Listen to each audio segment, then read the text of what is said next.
जय हिंद साथियों, मैं हूं राय। आप सभी का स्वागत करता हूं आपके अपने यूट्यूब चैनल राय ऑनलाइन एकेडमी पर।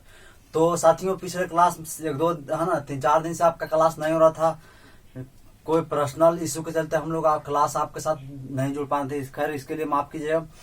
तो हम लोग अपने क्लास को पुनः आपसे आपका क्लास यानी कि आपसे है ना आपका रेगुलर होगा ही होगा। आपका कंपलसरी होने का प्रयास करेंगे, है ना। अब आपका जो भी क्लास है सुबह 9 बजे से मिलेंगे। आज आपका तो 6 बजे से ही हम लोग क्लास ले रहे हैं, लेकिन नेक्स्ट दिन यानी शाम को हम लोग 5 बजे जो हम लोग का लाइव सेशन रहता है समय, वो हम लोग निर्धारित समय से रेगुलर हम लोग को नेक्स्ट क्लास से हम लोग जुड़ जाएंगे। तो पिछले दिन ही आपको पता है कि बिहार दरोगा का रिजल्ट आया।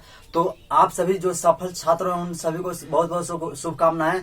आप सभी से हमारा एक रिक्वेस्ट है कि प्लीज, अगर आप जिस पद पर यानी कि आप दरोगा पद पर गए हैं, तो आप एसआई के पद पर, तो प्लीज आपसे एक बार पुनः रिक्वेस्ट करते हैं कि आप जिस भी क्षेत्र को जाएं उस क्षेत्र में उस पद का गरिमा का पूर्ण प्रयोग कर रहे हैं।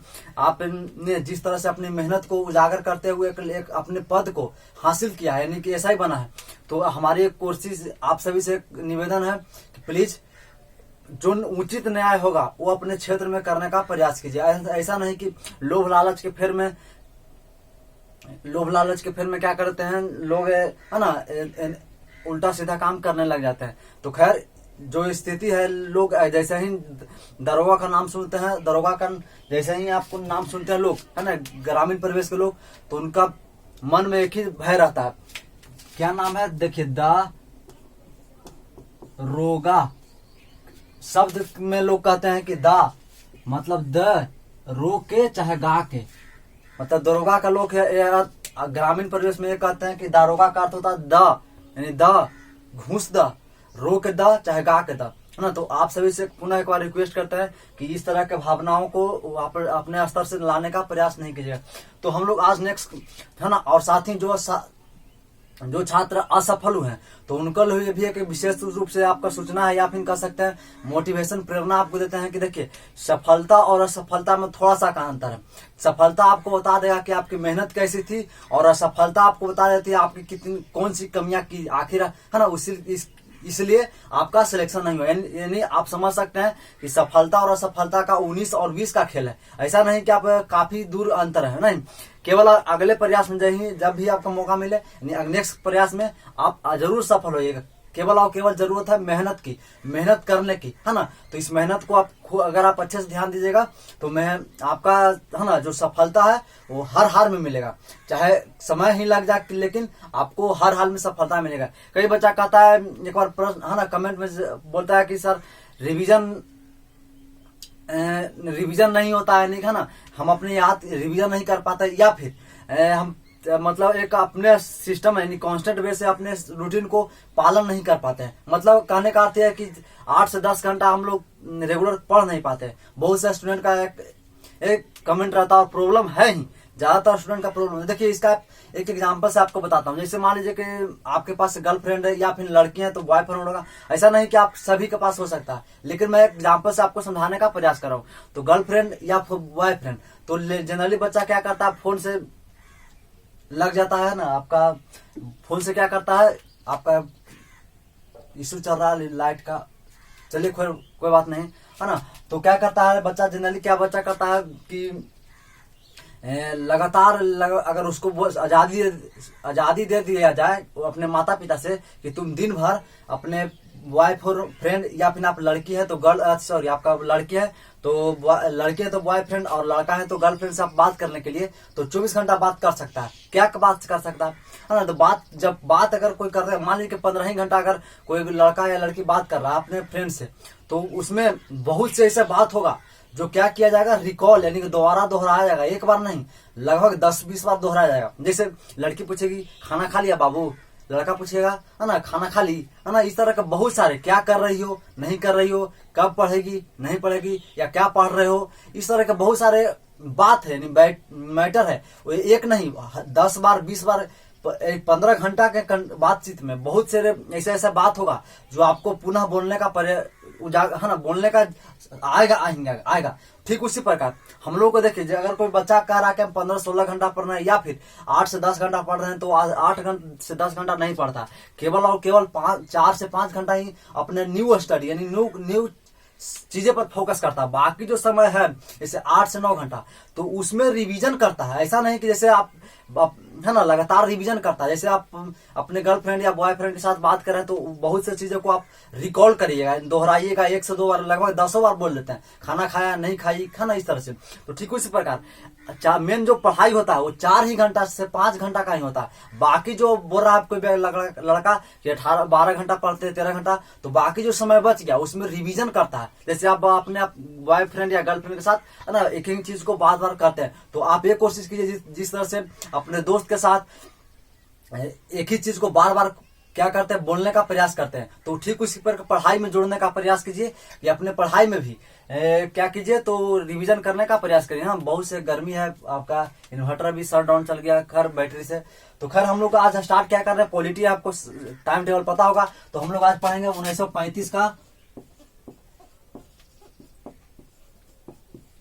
भारत शासन अधिनियम।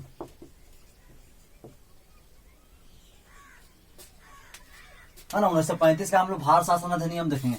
तो हम लोग एक आपको है ना पॉलिटी यानी भारत के संवैधानिक विकास को हम लोग 2 पार्ट में बांटकर पढ़ रहे थे। पहला पार्ट 1 और पार्ट 2। और पार्ट 2 का आज हम लोग भारत का संवैधानिक विकास को निपटा कर रहेंगे, है ना। तो सबसे पहले आपको पिछले क्लास में बताए थे कि 1935 के तहत, है ना, यानी कि 19 इसके पहले क्या आपको बताया था 1919 का, 1919 का भारत शासन अधिनियम, है ना। तो 1919 में बहुत सारी चीजें आपको बताए भी थे। तो इसमें क्या किया गया 1919 में हम लोग देखेंगे। 1935 में मेन रूप से 10-15 जीएस है वो आपको रिकॉल करना है ना, और इस तरह से आपको बता देंगे कि आप है ना कभी भूल नहीं पाएंगे। सबसे पहले जो इंडियन काउंसिल है, क्या है इंडियन काउंसिल, इसी को हिंदी में हम लोग क्या कहते हैं, भारतीय परिषद। तो 1935 का अधिनियम कहता है, 1935 का भारत शासन अधिनियम, है ना, गवर्नमेंट एक्ट ऑफ 1935 के अधिनियम के तहत जो इंडियन काउंसिल यानी भारतीय परिषद को समाप्त कर दिया गया। किसको समाप्त कर दिया गया, तो भारतीय परिषद। और भारतीय परिषद में कितने थे, और एक था सचिव, तो सचिव को रहने दिया गया। क्या रह गया, सचिव। यानी कि कहने का मतलब 1935 के अधिनियम के तहत इंडियन काउंसिल यानी अर्थात भारतीय परिषद को समाप्त किया गया था। जो इसमें सदस्य यानी जो सचिव थे, भारत के सचिव, उनको रहने दिया गया। जब आजादी मिल जाएगा तो ये भी समाप्त कर दिया जाएगा। ये हो गया पहला जीएस। दूसरा जीएस का प्रयास कीजिएगा, इसमें एससी का, एससी और एसटी यानी दलित वर्गों को वोट देने का अधिकार दिया गया। क्या दिया गया, तो वोट देने का, एससी एसटी को वोट देने का अधिकार दिया गया। समझिएगा, इसके पहले यानी किसी भी निर्वाचन यानी किसी भी प्रांत का निर्वाचन हो यानी किसी भी का निर्वाचन हो तो उसमें एससी एसटी यानी दलित वर्गों को, जैसे आप देख लीजिए है ना, एससी एसटी में बहुत सारे जात आता है, तो आपको नाम लेंगे तो बहुत लंबा हो जाएगा। तो एससी एसटी में जो भी वर्ग आते हैं उनको वोट देने का अधिकार कब प्राप्त हुआ, तो 1935 के भारत शासन अधिनियम के तहत। क्या, तो 1935 के भारत शासन अधिनियम का, ध्यान रखिएगा।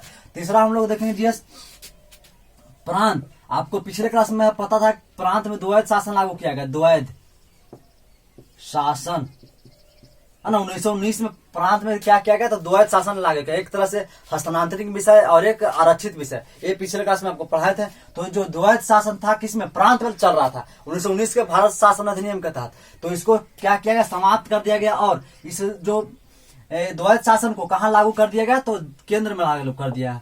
ध्यान रखिए, कहाँ लागू कर दिया, केंद्र में। तो यानी प्रांत में जो द्वैध शासन उसको समाप्त कर केंद्र में शुरुआत की गई, यानी केंद्र में द्वैध शासन की शुरुआत की गई, ये ध्यान रखिए। उसके बाद देखिए प्रांत को स्वतंत्र, प्रांत को स्वतंत्र अधिकार दिया गया। किसके लिए अधिकार दिया गया, कि अब नियम कानून स्वतंत्र बना, अब अपने नियम अपने क्षेत्र का नियम कानून अपने क्षेत्र का स्वयं बना सकता है, बिना आपका वायसराय या फिर गवर्नर जनरल कर सकता है, उस पर निर्भर न रहकर। यानी वायसराय इसके पद यानी नियम को रद्द नहीं कर सकता, ध्यान रखिए।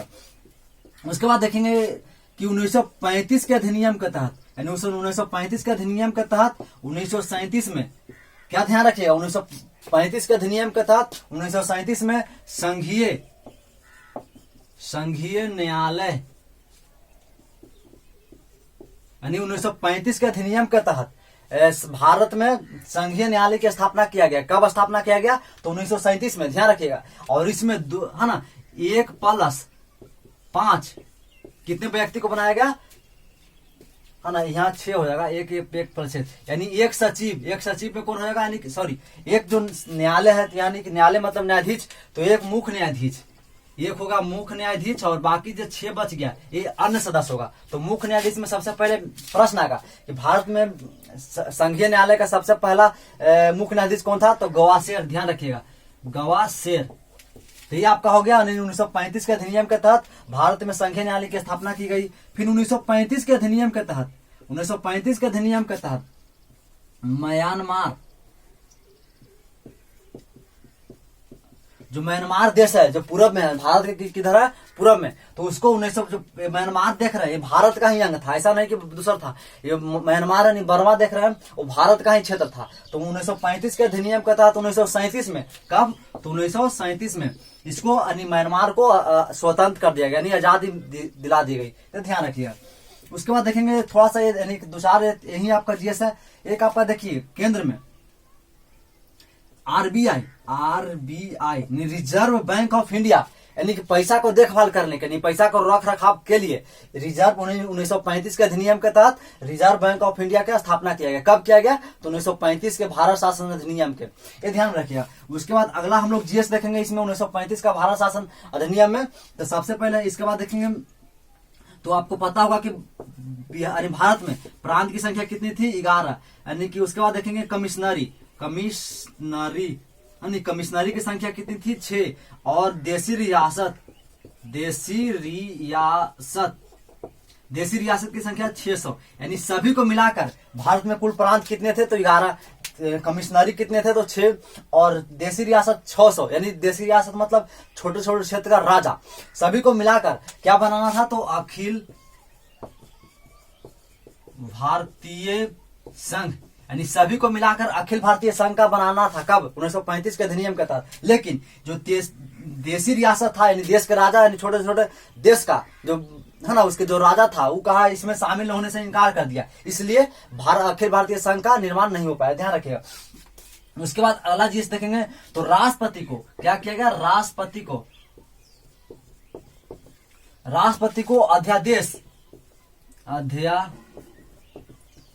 राष्ट्रपति को 1935 के अधिनियम के तहत भारत के राष्ट्रपति को अध्यादेश जारी करने का अधिकार दिया गया, यानी अध्यादेश जारी कर सकता है। उसके बाद एक और जीएस यहां से आपको आता है 1935 के अधिनियम के तहत, है ना, जो अवशिष्ट सूची है, ये अवशिष्ट सूची आपको सब हम पॉलिटी जब स्टार्ट किए थे तो आपको बताए थे। तो अवशिष्ट सूची है पर जो गवर्नर जनरल या फिर वायसराय, गवर्नर जनरल और वायसराय को अवशिष्ट सूची पर नियम बनाने का अधिकार दिया गया। तो ये आपका था भारत का 1935 का भारत शासन अधिनियम, जो हम लोगों ने डिटेल रूप से समझ लिया। तो इसको हम लोग टेलीग्राम चैनल पर राय, और आप जाने जाए तो टेलीग्राम चैनल पर इसको पीडीएफ को अटैच कर देंगे, तो वहां से आप इसको राइट डाउन कॉपी में कर लीजिएगा। तो है ना, तो आज से आपका क्लास है ना, जब हम लोग फिर मिलेंगे नेक्स्ट दिन सुबह 9 बजे से, तो फिर हम लोग लाइव साथ मिलेंगे। तब तक के लिए जय हिंद, वंदे मातरम।